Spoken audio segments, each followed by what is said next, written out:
Hello guys, ang lulutuin natin ay special na saluyot with matching hipon. Ayan.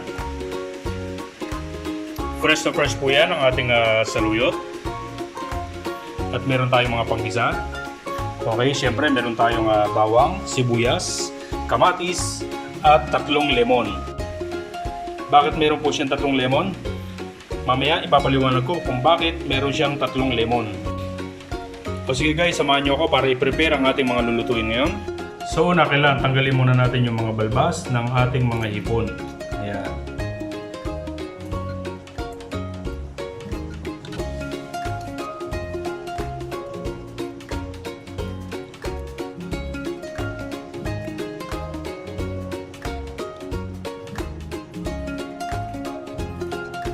Ako, pinagta ka. Hay, ito na ako tinagin ko. Ito na ako tinagin ko para pangpangyan. Silo. Ito. Ayan, since natanggal na ang mga bigote ng ating mga hipon, so pwede na po siyang iset aside. Lahat ng dahon pwede kukunin.